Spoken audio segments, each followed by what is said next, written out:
It was supposed to be the perfect getaway, a week-long cruise in the Caribbean, where my wife, Lauren, and I could finally escape the stress of everyday life. We'd been married for almost 10 years, and while things hadn't always been easy, I thought this trip could reignite the spark we once had. The clear blue waters, endless buffet, and luxury cabins sounded like exactly what we needed. From the moment we boarded the ship, Lauren seemed more excited than I'd seen her in months. She walked around the deck with a spring in her step, her sundress blowing gently in the sea breeze. Her smile seemed genuine, and I couldn't help but feel relieved. For a while now, our marriage had felt like a ticking clock. Both of us knew something was off, but neither of us could, or perhaps would, name it. This cruise, though, seemed like it could be a turning point. The first couple of days were wonderful. We spent our time lounging by the pool, sipping tropical cocktails, and dancing to live music late into the night. I began to think that the unspoken distance between us was finally starting to close. But then, on the third day, something changed. Lauren began slipping away during the day, saying she wanted to check out the spa or take a yoga class. I tried not to think too much of it. Everyone needs their space. Yet a small, nagging doubt started to creep in. It was as if she was finding reasons to be away from me. On the fourth night, I decided to surprise her by booking a couple's massage. But when I went to the spa to find her and give her the good news, she was nowhere to be seen. The receptionist informed me that Lauren hadn't been there that day, which struck me as odd, considering she had mentioned being at the spa for a hot stone treatment just that morning. Later that evening, while I was at one of the ship's bars nursing a drink, I saw Lauren walk by, arm in arm with a man I didn't recognize. They were laughing, and she looked more carefree than I had seen her in years. I froze, my heart pounding in my chest, as I watched them disappear into a corridor that led to the private cabins. I told myself it was probably nothing. A new friend she'd made on the ship, perhaps. But something in the way she touched his arm, so casually yet so intimately, stirred up an anxiety I couldn't shake. The next day, I decided to do some investigating. I wasn't proud of it, but I felt like I needed answers. I spent the morning discreetly following Lauren around the ship. Sure enough, she met up with the same man again. This time, they were in the casino. I watched them from a distance, my stomach twisting in knots as they leaned in close to each other, whispering and laughing like they shared some private joke. I could feel the anger and betrayal boiling up inside me, but I told myself to stay calm. I needed proof before I confronted her. That night, while Lauren was in the shower, I decided to check her phone. My hands shook as I scrolled through her messages, but there was nothing there that seemed suspicious.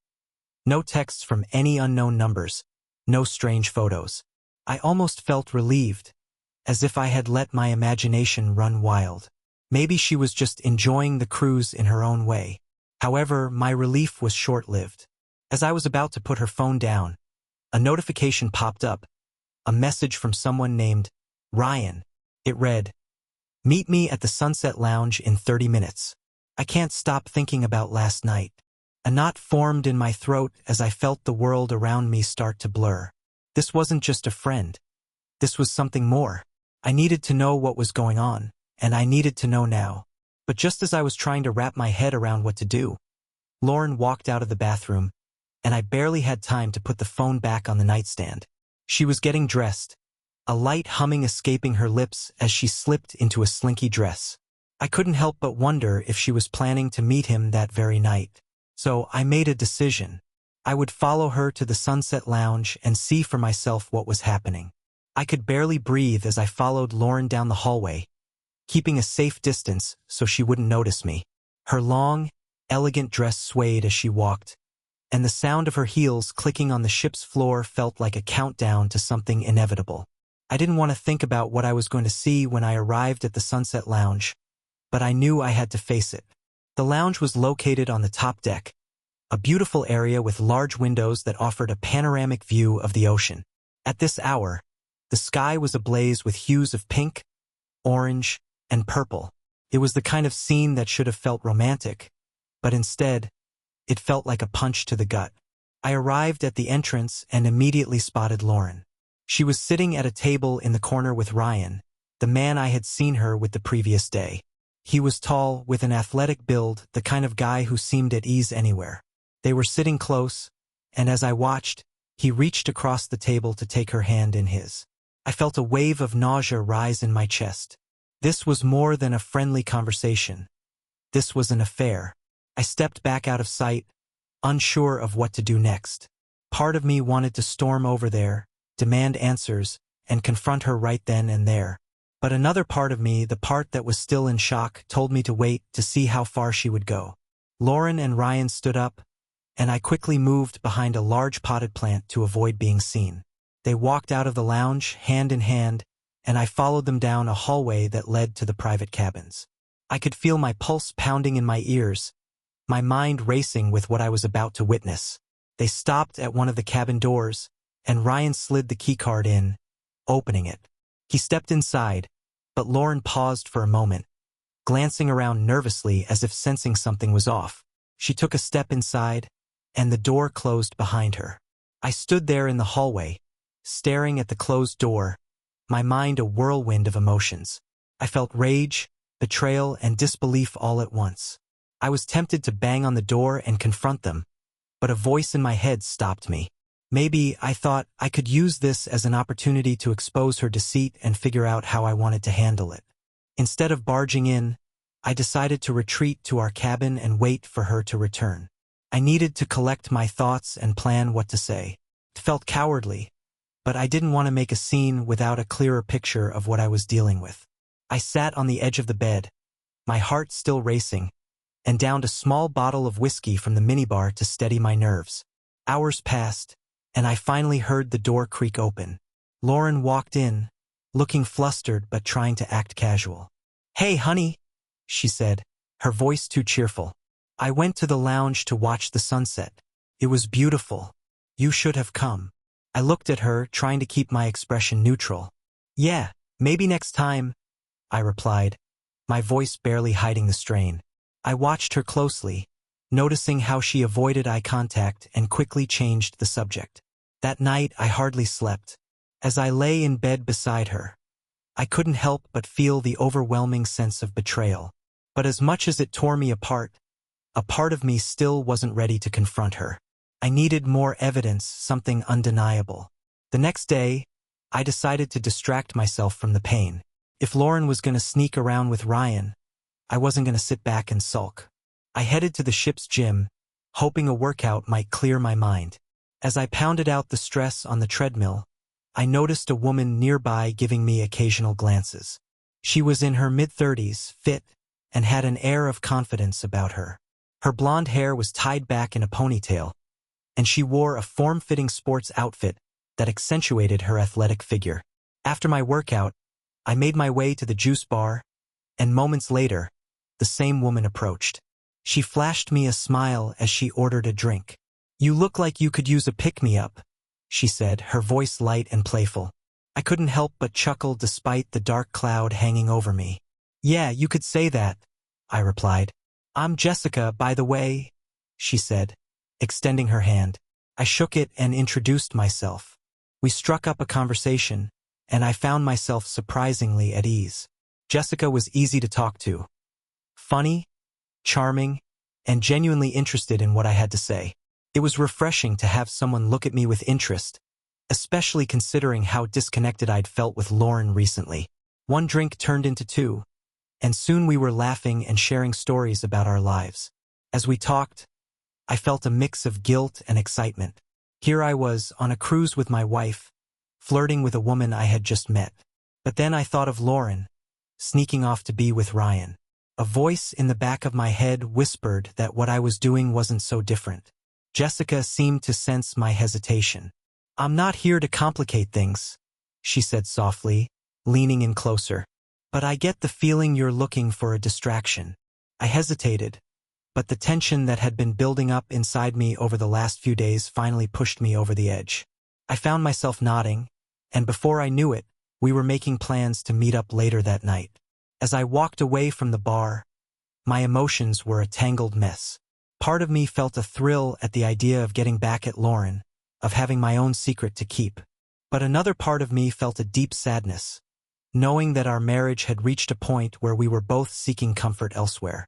That evening, as Lauren and I got ready for dinner, I noticed her checking her phone more frequently than usual.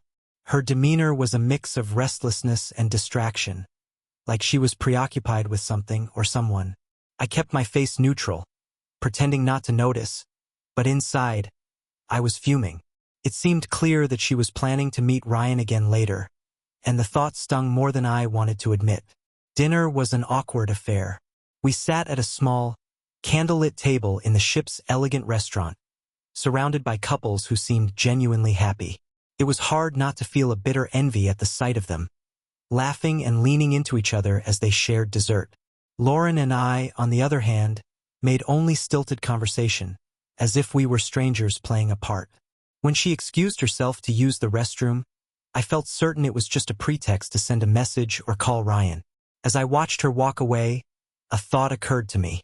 I had no real intention of waiting around, pretending that everything was fine. It was time to meet Jessica. I left a note for Lauren at the table, saying that I wasn't feeling well and was heading back to the cabin.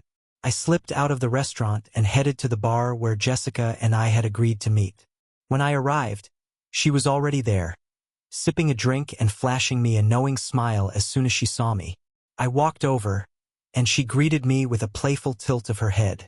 "I was starting to think you wouldn't show up," she teased. "I wouldn't miss this for the world," I replied, more confidently than I felt. The truth was, I was nervous about what I was doing and nervous about the possibility that Lauren could somehow find out. But as we talked, Jessica's flirtatious charm began to work its magic.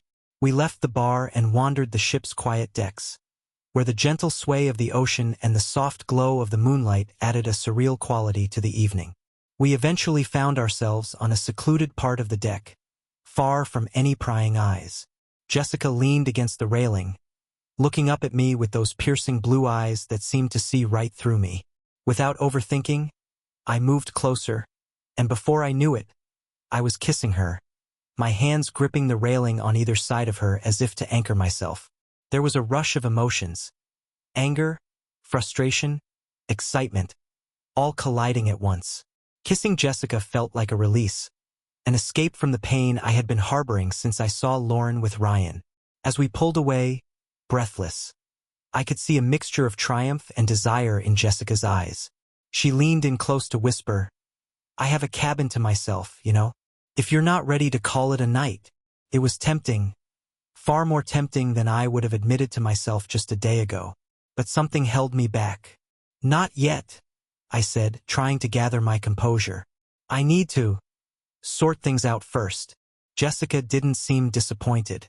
She just nodded, as if understanding that this was part of some larger game. We lingered there for a few more moments, then I walked her back to her cabin, leaving her with a promise to meet up again soon. Returning to my own cabin, I felt a mix of exhilaration and guilt.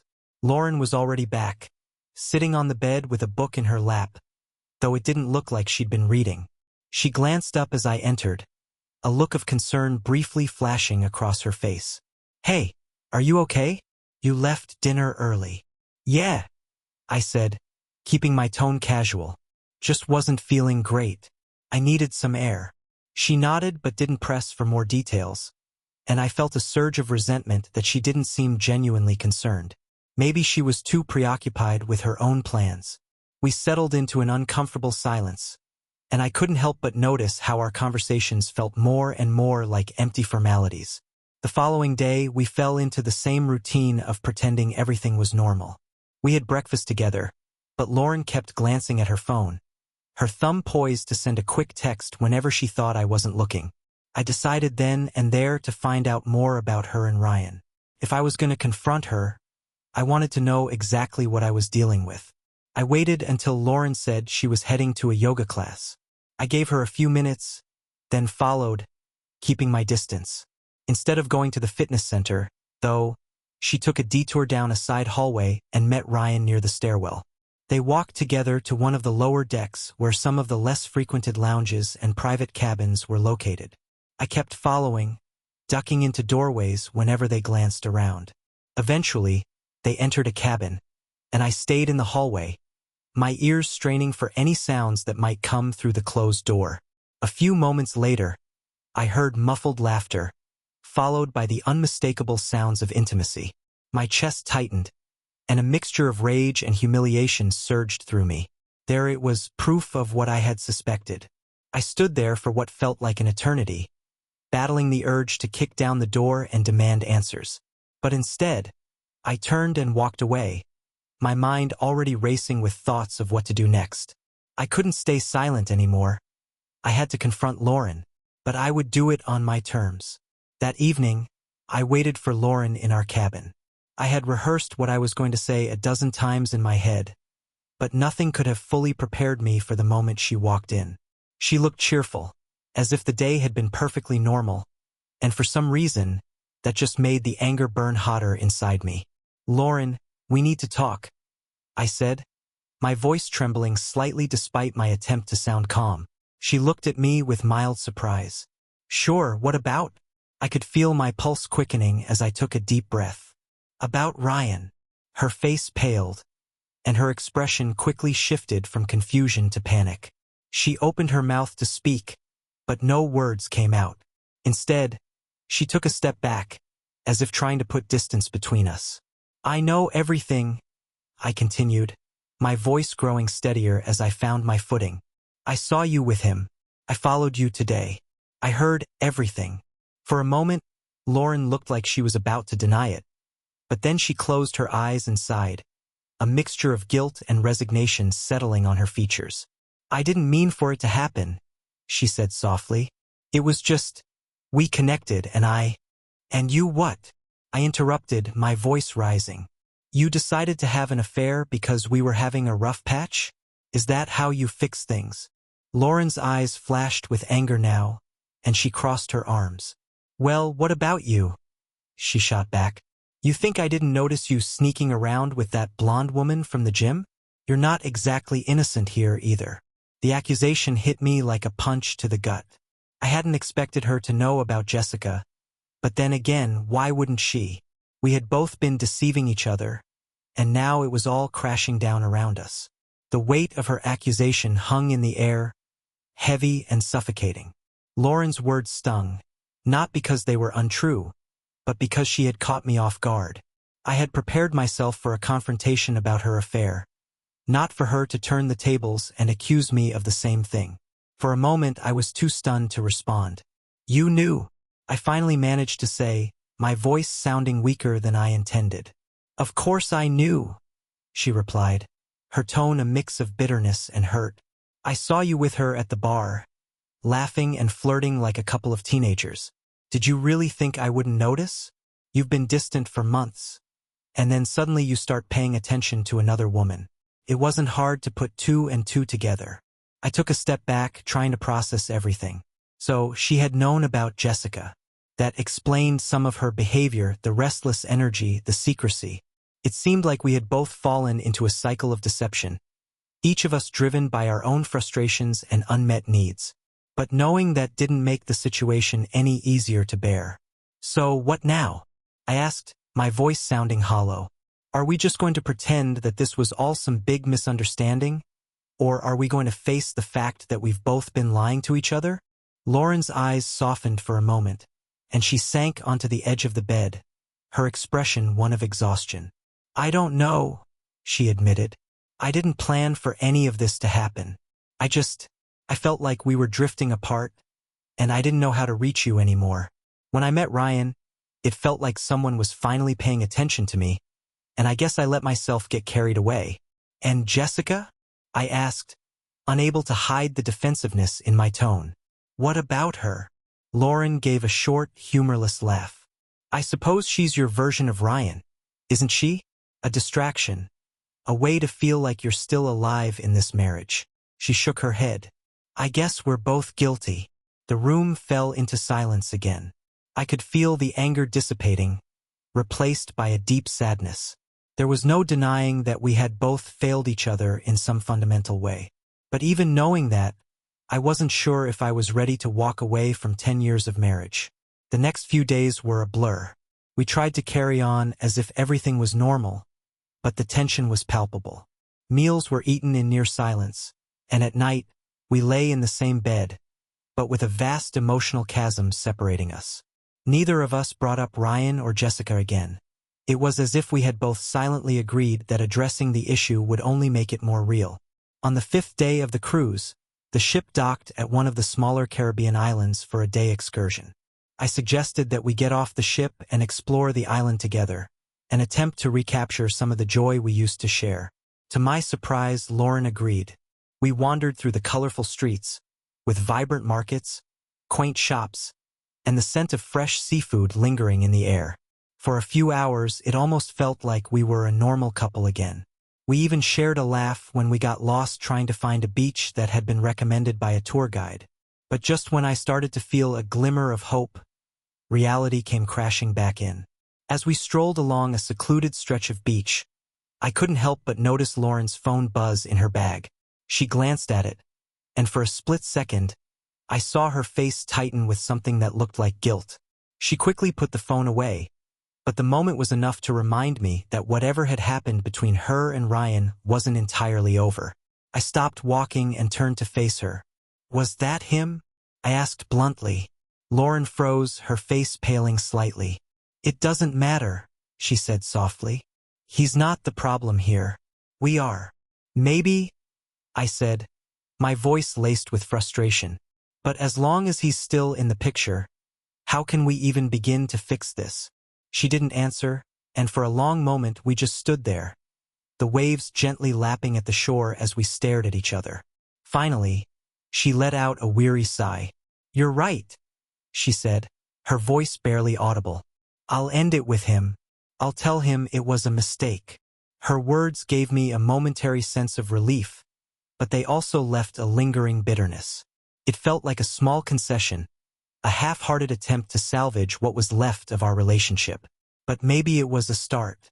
That night, after returning to the ship, I found myself sitting alone in one of the lounges, nursing a drink and staring blankly at the ocean beyond the glass windows. I had thought about Lauren's promise to end things with Ryan, and while I was glad she was willing to make that commitment, I couldn't shake the feeling that our problems ran much deeper. I was lost in my thoughts when I heard a familiar voice. "You look like you could use some company." I glanced up to see Jessica standing there, a faint smile on her lips. She took a seat next to me without waiting for an invitation. "I didn't expect to see you again," I said, my voice neutral. I wasn't sure what I felt. Guilt, longing, or something in between. "Neither did I," she replied, swirling the drink in her hand. "But then, I didn't expect to meet someone like you on this cruise, either." Her eyes met mine, and I could see the unspoken invitation there. We sat there for a while, not saying much. There was a comfort in her presence, a kind of easy familiarity that felt like a reprieve from the chaos of the last few days. Before I knew it, we were talking, and then laughing just like before. There was a moment when I thought about standing up and leaving, about doing the right thing and going back to my cabin. But as the conversation continued, I found myself leaning in closer to her, my resolve weakening. Jessica must have sensed my internal struggle because she reached out and placed a hand on mine. "You don't have to pretend," she whispered. "We're both adults here. We know what we're doing." The touch of her hand sent a jolt through me. It wasn't just about attraction. It was about escaping from the emotional turmoil of my marriage, even if only for a little while. I found myself standing up, taking her hand, and leading her out of the lounge. As Jessica and I walked through the dimly lit hallways, I felt a dangerous mix of excitement and dread. I knew I was crossing a line that couldn't be uncrossed, but I was too caught up in the moment to care. We found an empty stairwell that led to one of the lower decks, and before I knew it, we were kissing again, her hands tugging at my shirt, and my fingers tracing the curve of her waist. Then, out of nowhere, I heard a voice. "What the hell is this?" I froze, breaking away from Jessica. Standing at the top of the stairs was Lauren, her face a mask of shock and anger. For a moment, none of us moved, as if time itself had stopped. Then, Lauren stormed down the stairs toward us, her expression shifting from shock to fury. "So, this is what you do when I'm not around?" she shouted, her voice trembling. "Sneak off with some other woman?" Jessica backed away, looking from me to Lauren with wide eyes. I didn't realize, she stammered, clearly not wanting to be caught in the middle of a marital fight. Lauren, wait, I began, reaching out to her, but she slapped my hand away. No, she snapped. You don't get to explain this away. Her voice broke as she added, I thought we were trying to fix things. It was the worst possible outcome. The kind of situation I had dreaded from the moment I'd first suspected Lauren's infidelity. Now, here we were, caught in a tangled mess of betrayal, secrets, and broken promises. Jessica quickly excused herself, leaving Lauren and me standing there in the quiet of the stairwell. I watched her walk away, feeling an overwhelming sense of guilt for the way things had unfolded. But there was no escaping what had just happened, no turning back the clock. Lauren looked at me with eyes filled with hurt and disbelief. You were never really going to forgive me, were you? She said quietly. You just wanted an excuse to do the same thing. Lauren, it's not like that, I said, my voice barely above a whisper.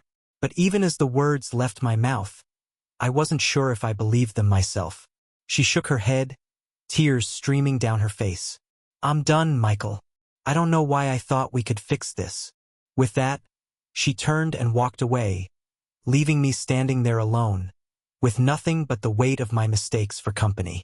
The emptiness of the stairwell seemed to close in around me after Lauren left. I stood there for several minutes, my mind unable to process the chaos that had just unfolded. I could still feel the lingering warmth of Jessica's kiss on my lips, but it was quickly overshadowed by the gut-wrenching look in Lauren's eyes. It was the look of a woman who had just seen the last shred of hope in her marriage crumble to dust. I had crossed a line, and now I had to face the consequences. I returned to the cabin, not sure what I would find. The room was dark and eerily silent. Lauren's suitcase was open on the bed, clothes scattered around as if she had started packing and then stopped halfway through. I could hear her in the bathroom, the faint sound of running water and choked sobs echoing off the tiled walls. I hesitated outside the door, my hand raised to knock, but I couldn't bring myself to do it. What could I possibly say to her now? Instead, I walked back to the bed, sank into the chair by the window, and buried my face in my hands. The enormity of what had happened began to sink in. I knew that even if Lauren and I managed to stay married after this, things would never be the same. There would always be the memory of that night in the stairwell, and the reality that we had both broken something that couldn't easily be repaired. After what felt like an eternity, the bathroom door creaked open, and Lauren emerged. Her eyes were red and swollen from crying, her face a mix of exhaustion and anger. She glanced at me but said nothing as she gathered some of her belongings and stuffed them into her bag. It was clear that she wasn't staying in the cabin that night. Lauren, please, I said, standing up and taking a step toward her. Can we at least talk about this? She stopped packing for a moment, her hands trembling as she gripped the handle of the suitcase. What's there to talk about, Michael? Her voice was strained and hollow. We've both made it pretty clear where we stand. It doesn't have to end like this, I pleaded, desperation seeping into my words. We can still what? She interrupted, her voice rising in frustration. Still pretend that everything's fine? That we haven't both betrayed each other? I saw you with her, Michael. She shook her head. I was willing to end things with Ryan, to try and rebuild what we had. But you? She trailed off, looking away as if the sight of me was too painful to bear. Her words stung. It was true, while she had been willing to take a step toward reconciliation, I had taken a step away. I had let my anger and hurt push me into the arms of another woman instead of facing the issues in our marriage head-on. I opened my mouth to say something, anything, but no words came out. All I could do was watch as she zipped up her suitcase and walked out the door. With Lauren gone, the cabin felt colder, emptier. I poured myself a drink and sank back into the chair, staring blankly at the television, which was playing some documentary about the ocean. I didn't care what was on. I just needed to distract myself from the gnawing regret. But the alcohol did little to dull the pain, and the silence only made it worse. At some point, I fell asleep in the chair, the events of the day replaying in my mind like a bad movie. I dreamed of the moments I had shared with Lauren before things went wrong. Our wedding, the nights we'd stayed up late talking about our future, even the small, mundane things like cooking breakfast together on Sunday mornings. But the memories were tinged with a sense of loss, a reminder of what had been slipping away for a long time. When I woke up, the sun was already beginning to rise, casting a faint glow through the window. I reached for my phone, half hoping to find a message from Lauren, some indication that she was willing to talk. But there was nothing. I sat up, rubbing the sleep from my eyes, and decided I couldn't stay in the cabin any longer. I needed to clear my head. I threw on a shirt and left, wandering aimlessly through the ship, not really caring where I ended up. I found myself back at the bar where Jessica and I had first met. It was mostly empty at this early hour, except for a few staff members setting up for the day. I took a seat at the bar, staring at the rows of bottles behind the counter, wondering if another drink would help or only make things worse. I was about to order when I heard a voice behind me. "Rough night." I turned to see Jessica standing there, looking concerned. She wasn't wearing the confident, flirty smile that I had grown used to. Instead, she looked almost apologetic, as if she regretted the part she had played in last night's drama. "You could say that," I replied, my voice hoarse. I didn't think Lauren would find out like that." Jessica took the seat next to me, keeping her distance, as though sensing that I wasn't in the mood for any more intimate encounters. "I didn't either," she admitted. "I didn't know she was there. If I had, I would have never." "It's not your fault," I said quickly. "I'm the one who messed up." She looked at me with a mixture of sympathy and curiosity. "So what happens now?" I shook my head. "I don't know. Lauren left the cabin last night. I don't know where she is, and honestly, I'm not sure if she wants to be found." Jessica fell silent for a moment, then reached out and placed a gentle hand on my arm. "For what it's worth, I'm sorry. I didn't mean to come between you two. I guess I just—" She trailed off, looking down at the bar as if she wasn't sure what else to say. I felt a strange mixture of appreciation and frustration. Jessica had been a willing participant, yes, but she wasn't the one who had pushed me to cheat. I had made that choice. Now I had to live with the consequences. "Thanks," I said, giving her a weak smile. "But I think I need to figure this out on my own." She nodded, understanding that our brief connection had run its course. "If you ever need to talk, you know where to find me," she said softly before standing up and walking away, leaving me to face my regrets alone. For the next 2 days, I searched for Lauren all over the ship, asking around to see if anyone had seen her. I checked the restaurants, the lounges, even the spa where she had supposedly been spending time earlier in the trip. But it was as if she had vanished. I began to fear that she had left the ship entirely during one of the shore excursions and was planning to fly home without me. Then, on the final night of the cruise, as the ship was preparing to dock the following morning, I spotted her. She was standing alone on the observation deck, staring out at the horizon. The sight of her took the wind out of me.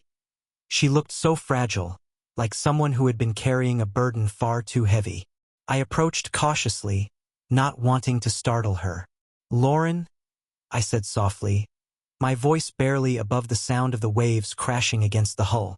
"Can we talk?" She didn't turn to face me but continued looking out at the ocean. "What's left to say, Michael?" "Everything," I replied, my voice cracking. "We can't just walk away without at least trying to understand what went wrong." At that, she finally turned to me. Her eyes were filled with a mixture of exhaustion and sadness. "We've been trying to understand for years," she said. "It's just that neither of us wanted to admit how broken we were. So we found other ways to cope, me with Ryan, and you with Jessica." I took a step closer, my hands trembling. "I still love you, Lauren. Despite everything, I don't want this to be the end. I'm willing to fight for us if you are." She studied me for a long moment, as if weighing my words. "Do you really think we can just start over?" she asked, her voice filled with doubt. "After all the lies, the secrets, can we ever truly forgive each other?" "I don't know," I admitted, "but I think we owe it to ourselves to at least try." Lauren's expression softened, and she looked down at the ground, as if deep in thought. Maybe we do, she said quietly. But it's going to take more than words, Michael. We can't fix this overnight. I'm willing to do whatever it takes, I said, the sincerity in my voice undeniable. We can go to counseling, take some time apart, whatever you need. I just don't want to give up on us. She nodded slowly, her gaze returning to the horizon. We'll see, she said. We'll see what happens when we get back home. As the ship sailed into port the next morning, I wasn't sure what the future held for us. The cruise that had started as an attempt to rekindle our relationship had instead revealed just how fragile it truly was. But at least now, we were both willing to acknowledge the fractures and consider whether there was anything left to save. Disembarking from the cruise ship was a surreal experience. Just a week ago, Lauren and I had stepped aboard with hopes of reconnecting, of finding a way to bridge the growing distance between us. Now, as we walked down the gangway side by side, there was a tension in the air that spoke louder than any words we could have exchanged. We didn't touch. We didn't look at each other. We simply walked, each of us lost in our own thoughts about what would come next. Lauren's silence was heavy, and I didn't know if it was because she was still too hurt to speak, or if she was contemplating her exit strategy. We picked up our bags in near silence, navigated through customs, and finally made our way to the parking lot where our car was waiting. The drive home was just as quiet. Lauren leaned her head against the window, staring out at the passing landscape, while I gripped the steering wheel, my thoughts swirling between guilt, anger, and a small spark of hope that maybe, just maybe, we could find a way to start over. When we finally arrived home, the house seemed different somehow, colder, emptier. It was like stepping into the remnants of a life we had built together but no longer knew how to live. I set down our bags in the hallway, the echo of the front door closing behind us ringing through the silence. I'm going to stay at my sister's for a few days, Lauren said abruptly, breaking the quiet. Her voice was calm, but there was an underlying resolve in it. I just need some time to think. My chest tightened. I had feared this moment, but I knew better than to argue. She needed space, and there was nothing I could say that would change that right now. Okay, I replied softly. Take as much time as you need.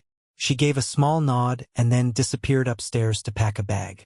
I watched her go, my heart sinking with each step she took away from me. A few minutes later, she reappeared with a small suitcase in tow. She didn't look at me as she headed for the door. Lauren, I called out, my voice trembling. I'm sorry. For everything. She paused, her hand on the doorknob.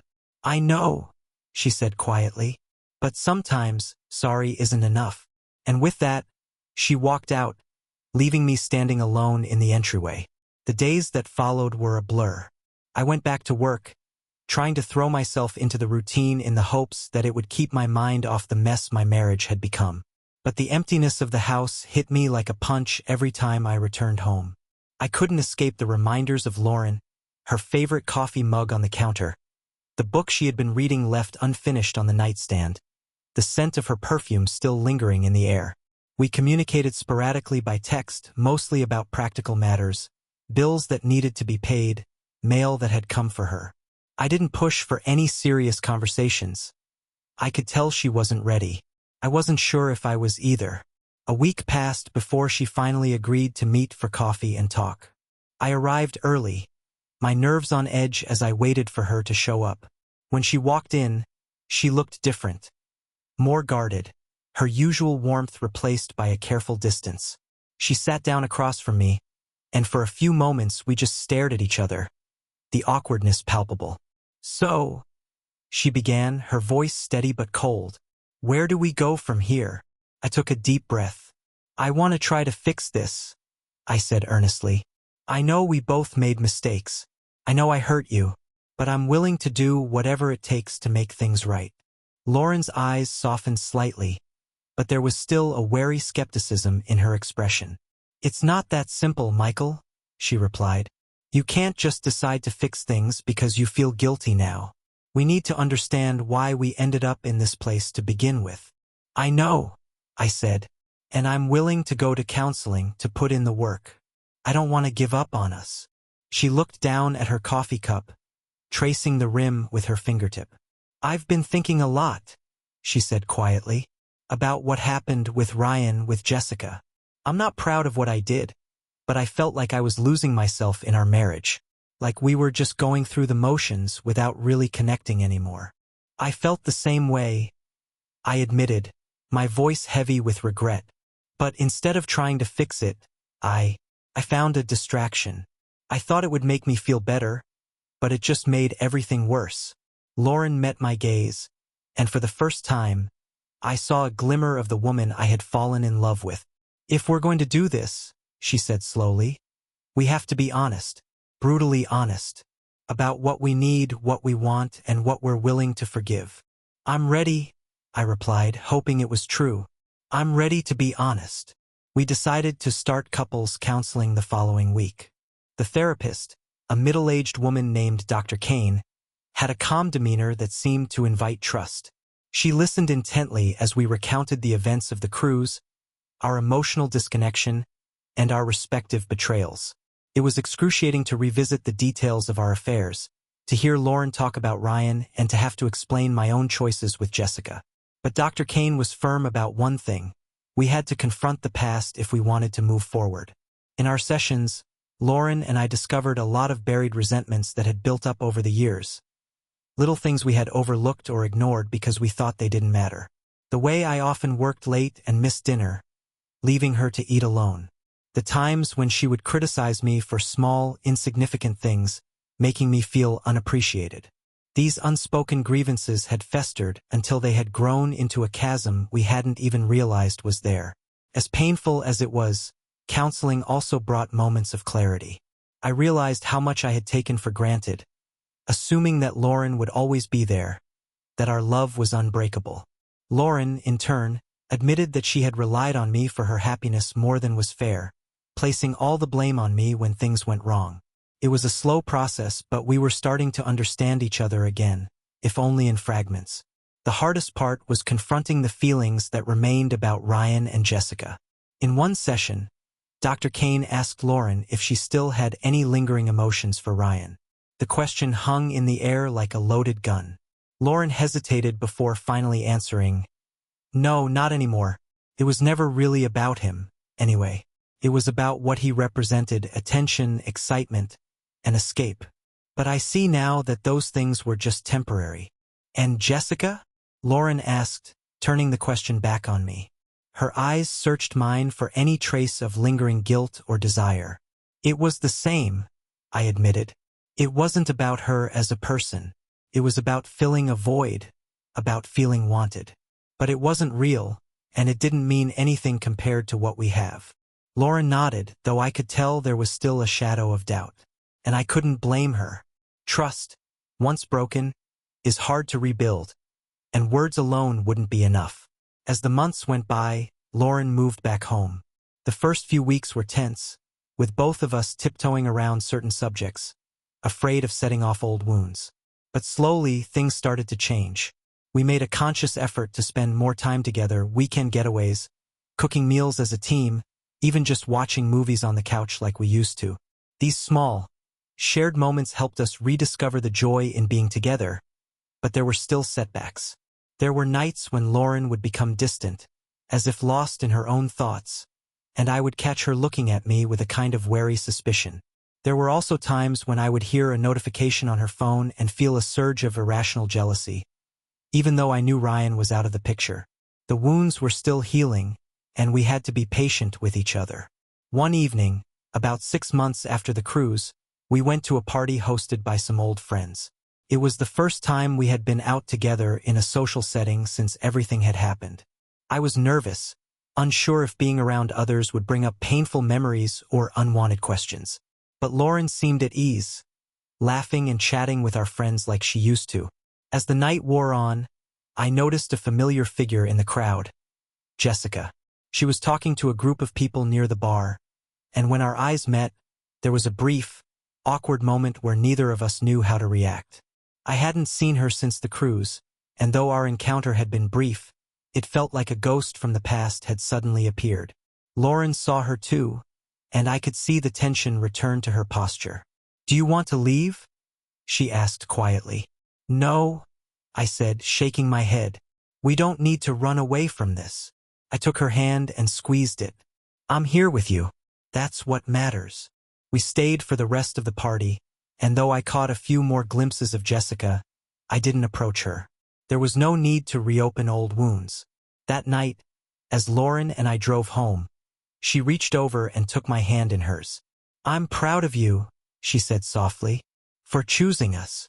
Our marriage was far from perfect, but it was different now. It was real.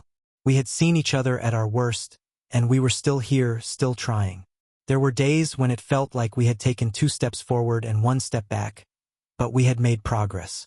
We had rebuilt our foundation on something stronger than the illusion of a flawless relationship. We had built it on acceptance, honesty, and a commitment to never take each other for granted again. We continued counseling for another year, and though it wasn't always easy, it gave us the tools to communicate better and resolve conflicts before they could fester. The memory of the cruise and the pain that had come with it didn't disappear, but it faded into the background, replaced by new memories we were creating together. We decided to renew our vows on our 11th anniversary, not as a way to erase the past, but as a promise to keep moving forward, no matter what challenges lay ahead. That night, as we stood on the beach and exchanged our vows, I realized that love isn't about perfection. It's about choosing each other every single day, even when it's hard. The cruise had shattered the life we had known, but in the end, it gave us the chance to build something better. It wasn't the life we had planned, but it was a life we had earned, one imperfect day at a time. And that was enough. Renewing our vows was a turning point, but it wasn't a magical solution. It wasn't as though all our problems disappeared the moment we said, "I do" again. Trust, once fractured, takes time to rebuild, and we still had moments when doubts and fears resurfaced. There were days when old wounds would flare up, triggered by a careless remark or a random memory, but we had learned to face those moments together. Instead of withdrawing or blaming each other, we would talk through our feelings. Sometimes angrily, sometimes tearfully, but always honestly. One day, a few months after the vow renewal, we received an unexpected invitation in the mail.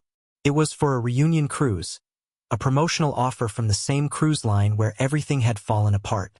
The irony was not lost on either of us.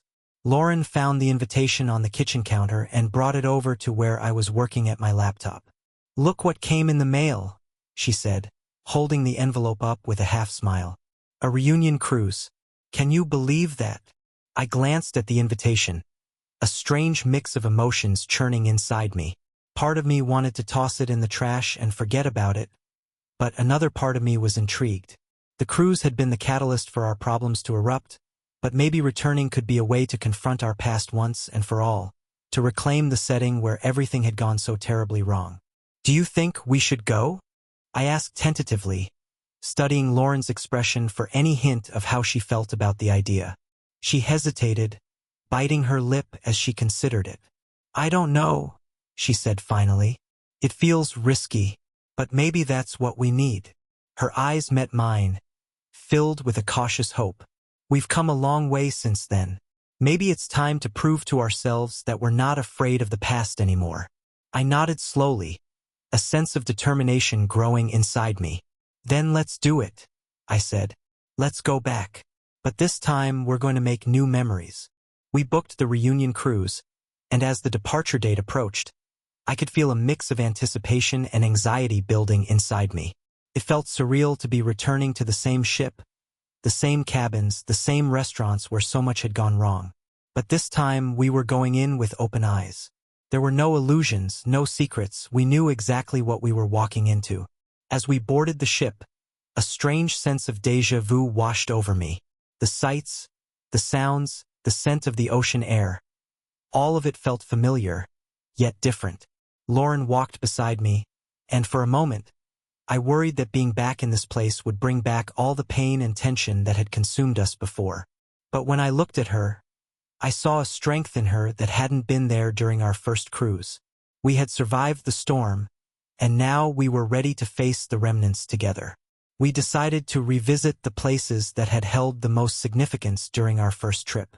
We went to the Sunset Lounge where I had first seen her with Ryan. We stood there in the same spot, the memory of that day still vivid in my mind. I hated this place for so long, Lauren confessed, her voice barely above a whisper. It reminded me of everything I did wrong, of the person I didn't want to be. She took a deep breath and reached for my hand. But now, standing here with you, I realize it wasn't just the place. It was what was missing between us. I don't feel that emptiness anymore. I squeezed her hand, grateful for her honesty. Me neither, I said. And I'm glad we came back. It feels like we're finally closing that chapter. On the third night of the cruise, there was a party on the upper deck, just like during our previous trip. The atmosphere was lively, with music, dancing, and laughter all around us. As we walked hand in hand through the crowd, I spotted a small booth where passengers could write down their wishes and drop them into a decorative glass bottle, a tradition that the cruise line had started. I glanced at Lauren and nodded toward the booth. Want to give it a try? I asked, curious to see what kind of wish she would make. She smiled, and we walked over to the booth. We each took a small slip of paper and a pen, then turned our backs to each other so we could write our wishes privately. I thought about what I wanted, not just for our marriage, but for our future. When I finished writing, I folded the paper and placed it in the glass bottle. Lauren did the same, her eyes meeting mine with a look of quiet contentment. What did you write? I asked as we walked away from the booth. She gave me a playful smile. It's supposed to be a secret, remember? Come on, I teased. Give me a hint. Fine, she said, her smile widening. I wished that we never forget how far we've come, and that we keep finding new reasons to fall in love with each other. Her words touched me deeply, and I felt a warmth spread through my chest. That's a beautiful wish, I said, and I think it's already starting to come true. Later that night, while Lauren and I were dancing on the deck, I noticed someone familiar standing by the railing, Jessica. She was alone, her gaze fixed on the horizon as the ship gently rocked with the waves. It was the first time I had seen her since that night at the party several months ago, and it caught me off guard. For a moment, I wasn't sure what to do. The logical part of me knew there was no need to approach her, that we had moved on from the events of the past. But another part of me felt a strange sense of closure waiting to be found. I excused myself from Lauren, who gave me a curious look but didn't question it, and I walked over to Jessica. She turned as I approached, her expression neutral. Michael, she said with a slight nod. I didn't expect to see you here. Same, I replied, trying to keep my tone light. I guess the reunion cruise brought back a lot of familiar faces. She gave a small, almost nostalgic smile. It seems that way. There was a pause before she added, How are you and Lauren doing? We're doing well, I said, a hint of pride in my voice. We've worked through a lot, and I think we're stronger for it. Jessica's smile widened, and there was a genuine warmth in her eyes. I'm glad to hear that, she said. You know, I've thought a lot about what happened back then. It was a complicated time, and I'm sorry if I made things harder for you. You don't owe me an apology, I replied gently. We were both caught up in something that had nothing to do with you. It was on me, on Lauren and me to figure it out. Jessica nodded, her expression thoughtful. Well, I'm happy for you both, she said. Really, I hope you continue to find that happiness together. Thank you, I said sincerely, and I hope you find yours too. With that, we exchanged a final, understanding look, and then I turned back to where Lauren was waiting for me. As I walked away from Jessica, I felt lighter, as though I had finally let go of the last remnants of guilt and confusion that had haunted me since that first cruise. I returned to Lauren's side and took her in my arms as we continued to dance. The rest of the cruise passed without incident. Lauren and I took long walks on the deck, lounged by the pool, and shared dinners filled with genuine laughter. It felt as though we were rediscovering each other, not as the people we had been, but as the people we had become. There was an authenticity to our connection that hadn't been there before, a willingness to be vulnerable, to share our fears and dreams without reservation. When we returned home, the changes in our relationship continued to unfold. We started new hobbies together, things we had always talked about doing but never made the time for. We went to cooking classes, tried ballroom dancing, even took up gardening. These shared activities became a way for us to bond, to continue rebuilding our partnership beyond the healing that had already begun. It wasn't always perfect. There were still occasional arguments, and moments when old insecurities would creep back in. But we had learned how to confront them head-on, to talk through our issues without letting them fester into resentment. The trust we had lost was slowly returning, not in some grand gesture, but in the small, everyday acts of love and kindness that gradually knitted us back together. A year after the reunion cruise, we made a big decision. We were going to move to a new city. It was something we had often fantasized about but never had the courage to do. The idea was both exhilarating and terrifying, but we both agreed it was time for a fresh start. Our old life, with all its memories, both good and bad, had served its purpose, but we were ready for something new. We found a charming little house in a quiet neighborhood and spent months making it our own. The move brought with it a sense of renewal. We were not escaping our past, but embracing the idea of shaping our future together in a place that wasn't tied to the history of our mistakes. As we settled into our new home, I often found myself reflecting on the journey we had taken to get here. The cruise that had nearly destroyed our marriage had, in an unexpected way, given us a second chance at love. It had stripped away all the facades, forcing us to confront our weaknesses, our desires, and our needs. It was a painful process, but it had ultimately brought us closer than we had ever been. On the 2-year anniversary of our vow renewal, Lauren and I returned to the same beach where we had promised to start again. The sand felt warm beneath our feet as we walked along the shore, hand in hand. The waves lapped gently at our ankles, and the sun dipped low in the sky, casting a golden glow over the water. Do you ever think about what might have happened if we hadn't gone on that first cruise? Lauren asked, her voice contemplative. I considered her question for a moment, then shook my head. I used to, I admitted, but not anymore, because if we hadn't gone, we might have continued to drift apart. We might not have faced the things we needed to. The cruise didn't break us, Lauren. It saved us. She smiled, her eyes glistening in the fading light. I think you're right, she said softly.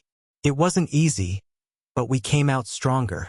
We stood there for a long time, just holding each other as the sun set, knowing that no matter what challenges lay ahead, we had the resilience to face them together.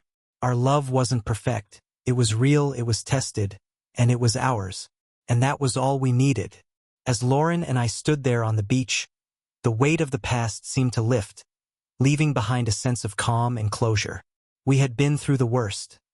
Our marriage shattered and pieced back together, trust broken and painstakingly rebuilt. But now, there was a quiet assurance between us, a mutual understanding that the strength of our bond was forged not despite our struggles, but because of them. The following months saw us settling further into our new life. We made a conscious effort to focus on the present, enjoying each day together while building towards a future that felt bright with possibility. We found joy in the small things, cooking a new dish together, exploring hidden trails in our new city, or just sitting on our porch with a cup of coffee, talking about everything and nothing. The simple moments became the glue that held us together, reminding us that love was not just in grand gestures, but in the everyday choices to stay committed, to communicate, and to care. For our 3rd anniversary since the vow renewal, we decided to take a different kind of trip. This time, not a cruise, but a quiet cabin in the mountains. It was a retreat into nature, a chance to escape the rush of daily life and reconnect with the quiet peace we had come to appreciate.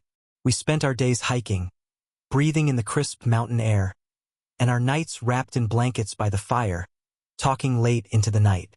One evening, as we sat on the cabin's porch, gazing up at the stars, Lauren reached for my hand and squeezed it gently. I've been thinking, she said, her voice thoughtful, that we should start writing a new story together. One that doesn't just look back on what we've been through, but also looks forward. What do you mean?